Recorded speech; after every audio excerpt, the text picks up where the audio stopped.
Hello learners, तो आज हम डिस्कस करने वाले हैं सबसे इम्पोर्टेंट टॉपिक पौधों को जानिए। जो हमारे जीवन के सबसे अच्छे मित्र हैं पौधे, जो हमारी पृथ्वी के भी हैं और हमारे भी मित्र हैं, तो हम उनके बारे में जानने वाले हैं। तो सबसे पहले हम देखते हैं हमारे एक टेबल आती है। सबसे पहले इसमें टेबल में क्या दिया हुआ है कि पौधों के रंग कि उनका तना कैसा है, उनका जो तने का रंग कैसा है, हरा है। टमाटर का जो तना होता है वो हरा होता है, हाँ हरा होता है। कोमल होता है, हाँ कोमल भी होता है। तो वो वही, तो फिर ये एक्सपेरिमेंट के हिसाब से बताया गया। मोटा होता है, नहीं मोटा नहीं होता। कठोर होता है, कठोर भी नहीं होता। और जो उसकी शाखाएं कहाँ से मिलती हैं, तो शाखाएं उसकी पौधे का संवर्ग, मतलब शाख शाख होता है टमाटर। हमारे जो पौधे होते हैं, हमने पेड़ पौधों को 3 पार्ट में डिवाइड किया हुआ है, शाख, वृक्ष और झाड़ी। तो ये जो टमाटर होता है वो होता है शाख में आता है, आम आता है वृक्ष में, नींबू आता है झाड़ियों में। तो फिर जो आम का जो आम की जो ऊंचाई होती है, लंबा होता है काफ़ी, और इसका तना मोटा होता है और ये कठोर भी होता है। और जो इसके तने के ऊपर से शाखाएं शुरू होती हैं, और ये होता है वृक्ष। नींबू का जो पेड़ होता है, नींबू एक झाड़ी है जो कि थोड़ा लंबा होता है, ज़्यादा लंबा नहीं होता। और जो इसका तना होता है वो कठोर होता है, और तने के आधार से उसकी जो शाखाएं होती हैं तने के आधार से शुरू होती हैं।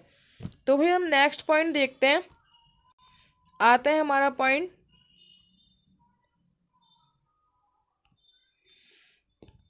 जो है शाखाएं भूमि के पास तने के आधार से अथवा कुछ ऊंचाई के बाद निकलती हैं। शाखाएं, जैसे कि हमारा एक पेड़ है, उसकी ये सारी ऐसे ऐसे शाखाएं होती हैं निकली हुई, ये होती हैं शाखाएं। इसको हम इमेज से भी समझ सकते हैं। ये वाली इसकी देखिए, इसमें यहाँ पे इमेज दिखाई हुई है, इसमें हम देख सकते हैं कि शाखाएं क्या होती हैं। ये सारी शाखाएं हैं, ये सारी इसकी, ये जो ऐसे ऐसे निकली हुई हैं, और ये वाली इसकी भी निकली हुई हैं ऐसे ऐसे। मतलब जो टहनियाँ होती हैं, इसमें हम अच्छे से देख सकते हैं इस वाली इमेज में। तो ये सारी इसकी शाखाएं हैं।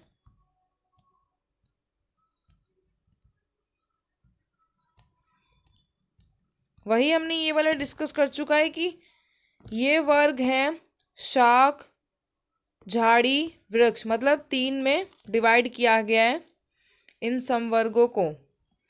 और हरे एवं कोमल तने वाले पौधे शाख कहलाते हैं। ये सामान्यतः छोटे होते हैं। और नेक्स्ट देखते हैं,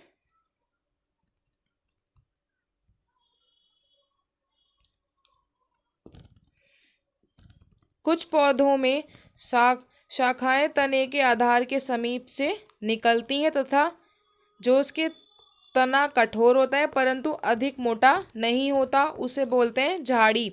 झाड़ी की ये प्रॉपर्टीज है, मतलब इसकी विशेषताएं हैं। शाखाएं निकलती हैं तने के पास से और तना काफ़ी मोटा नहीं होता, तो उसे झाड़ी कहते हैं। और कुछ पौधे बहुत ऊंचे होते हैं तथा इनके तने सुदृढ़ एवं गहरे होते हैं। इनमें शाखाएं भूमि से अधिक ऊंचाई पर तने के ऊपरी भाग से निकलती हैं, इन्हें बोलते हैं वृक्ष। तो ये झाड़ी हो गई, और यहाँ पे हमने वृक्ष की डेफिनेशन देख ली है। नेक्स्ट देखते हैं, कमजोर तने वाले पौधे सीधे खड़े नहीं हो सकते और ये भूमि पर फैल जाते हैं, इन्हें विसर्पी लता कहते हैं। विसर्पी लता का एग्जाम्पल ये देखिए, ये खरबूजे की बेल है जो कि ज़मीन पे फैली हुई है, और ये एक मनी प्लांट है जो कि इसको सहारा देके ऊपर चढ़ाया गया, नहीं तो अगर इसको ये सहारा नहीं दिया जाता तो ये नीचे फैल जाता है। ये सारी लता के एग्जाम्पल हैं। लता भी 2 प्रकार की होती हैं, विसर्पी लता और आरोही लता।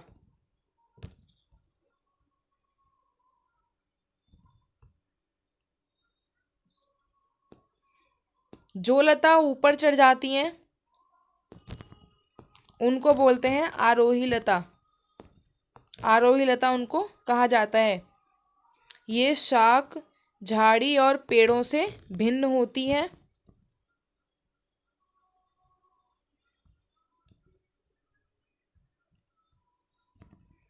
अब हम देखते हैं पत्ती के बारे में। पत्तियों के बारे में जानते हैं, आखिर पत्तियों की डिटेल देखते हैं कैसी होती है।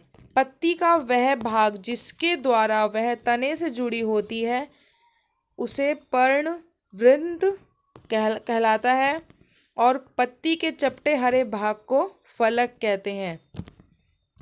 तो ये हो गया पत्ती के बारे में। और डिटेल में जानते हैं।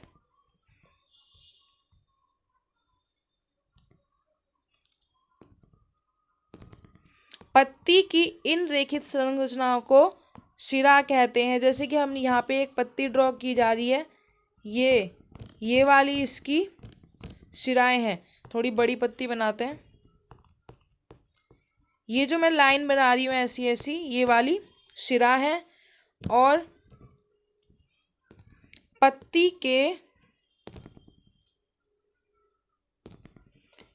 के मध्य में एक मोटी शिरा दिखाई देती है, इसे मध्य शिरा कहते हैं। मतलब ये हमारी पत्ती है, तो ये जो ये वाली है ये मोटी वाली शिरा है, ये है मध्य शिरा। और ये सारी इसकी ये है, तो ये सारी शिरा पर, लेकिन ये मोटी वाली शिरा इसको मध्य शिरा और इसको बोलेंगे ये शिरा विन्यास। मतलब ये सारी अलग अलग हो रही है तो ये शिरा विन्यास है, ये जो ऐसे ऐसे जा रही हैं। और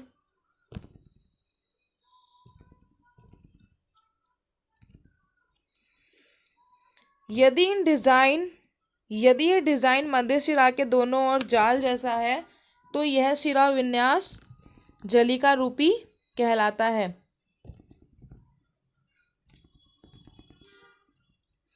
घास की पत्तियों में ये शिराएं एक दूसरे के समांतर हैं। ऐसे शिरा विन्यास को समांतर विन्यास कहते हैं। मतलब 3 तरह के हमारे पास शिराएं हो गई हैं, समांतर शिरा विन्यास, और एक ये वाला शिरा विन्यास, और फिर एक ये वाली जो थी मध्य शिरा। नेक्स्ट देखते हैं। इस पेज में तो कुछ नहीं है हमारे पास पढ़ने के लिए, इसमें यहाँ आ गया। हरे रंग के एक पदार्थ की उपस्थिति में अपना भोजन बनाती हैं। जो पत्तियां होती हैं हरे रंग के एक पदार्थ की उपस्थिति में भोजन बनाती हैं। इस प्रक्रिया में जल एवं कार्बन डाइऑक्साइड का उपयोग करती हैं। इस प्रक्रम को प्रकाश संश्लेषण कहते हैं। इस प्रक्रम में ऑक्सीजन निष्कासित होती है। पत्तियों द्वारा संश्लेषित भोजन अंततः पौधे के विभिन्न भागों में मंडल के रूप में संग्रहित हो जाता है। इस प्रकार हमारी पत्तियां जो पौधे की होती हैं वो भोजन बनाती हैं। नेक्स्ट पॉइंट देखते हैं।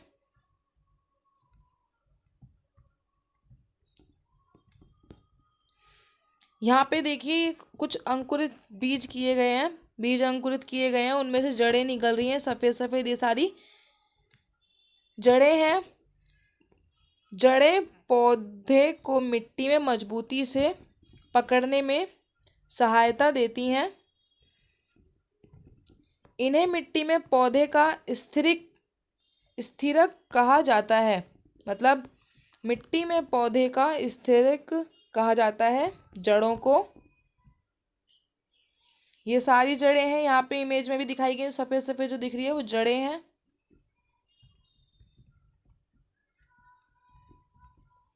ये जड़ों के 2 प्रकार हैं, मूसला जड़ें और रेशेदार जड़ें। ये अलग अलग निकल रही हैं तो ये रेशे की तरह फैली है तो इसका नाम रेशेदार जड़ें हो गया है। और ये एक ऐसे करके और फिर इसमें छोटी छोटी सी निकल रही हैं तो ये मूसला जड़ है।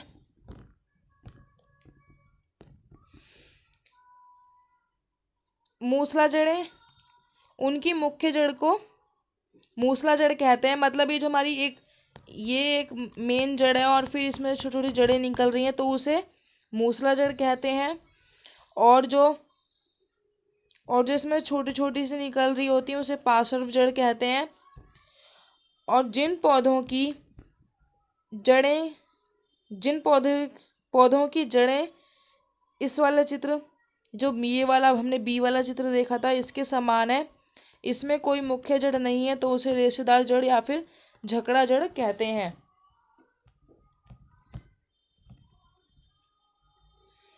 जड़ें मिट्टी से जल का अवशोषण करती हैं। तना जल एवं खनिज को पत्ती एवं पौधे के अन्य भागों तक पहुंचाता है।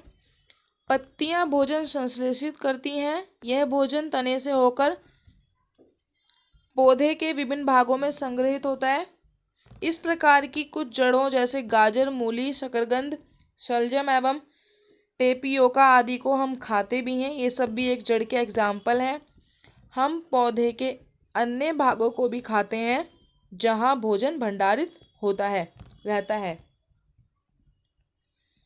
नेक्स्ट देखते हैं। यहाँ पर हमको गुलाब की टहनी दिखाई गई है, जो इसकी शाखा है। गुलाब, इसमें इसके पत्तियां हटा दी गई हैं और इसमें ही पत्तियां भी दिखाई गई हैं, और फिर इसमें पत्तियां और फूल दोनों दिखाए गए हैं।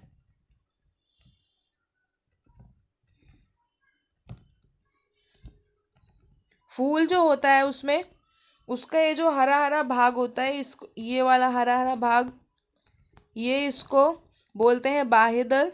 और जो ये पंखुड़ियाँ हैं, ये जो इसके अंदर कलरफुल होती हैं, रंगीन होता है ये वाला हिस्सा, तो इसे बोलते हैं पंखुड़ियाँ। नेक्स्ट देखते हैं अब हम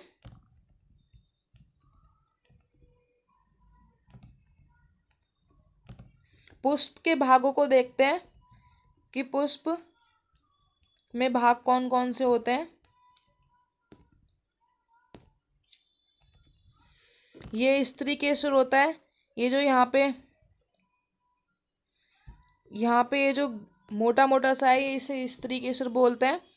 और ये वाला पुंकेसर क्या होता है, ये जो इसकी ये टहनियाँ हैं, जो टहनियाँ से निकली हुई है, इसे पुंकेसर बोलते हैं। और ये परागकोश होते हैं। ये वाले हरे हरे ऊपर से परागकोश है, इनको थोड़ा सा डिटेल में देखते हैं। ये रे जो इसकी इमेज जो हमने छोटी सी फूल में देखी थी, इसे तंतु, और ये वाले परागकोश। पुष्प के केंद्र में स्थित भाग को स्त्री केसर कहते हैं। स्त्री केसर के भागों को देखते हैं अब। स्त्री केसर में भाग होता है वर्तिका, अंडाशय। ये वाला भाग जो हमने फूल में देखा था मोटा मोटा सा, इसे बोलते हैं अंडाशय। और फिर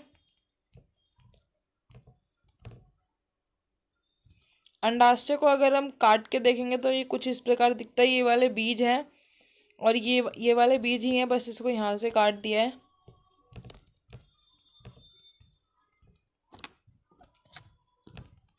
अंडाशय में छोटी छोटी गोल संरचनाएं दिखाई देती हैं, इन्हें बीजांड कहते हैं। अंडाशय के आंतरिक भागों को अपनी नोटबुक में ये तो चित्र बनाने के लिए दिया गया है। यहाँ हमारा चैप्टर खत्म होता है। तो हमने इस चैप्टर में डिस्कस किए हैं आरोही क्या होता है, संवहन क्या होता है, विसर्पी लता, रेशेदार जड़, शाख, पार्श्व जड़, मध्य शिरा, शिराविन्यास, बीजांड, पर्णवृंत, प्रकाश संश्लेषण क्या होता है, स्त्री केसर, जालिका रूपी शिराविन्यास, बाह्यदल, झाड़ी, पुंकेसर, मूसला जड़ और वाष्पोत्सर्जन, और बीजांड, समांतर शिराविन्यास, पंखुड़ियाँ, शिरा, वृक्ष, वाष्पोत्सर्जन, ये सब हमने डिस्कस कर लिया है। वीडियो अच्छी लगी लाइक करें, अपने दोस्तों के साथ भी शेयर करें और चैनल को सब्सक्राइब करें। Thank you.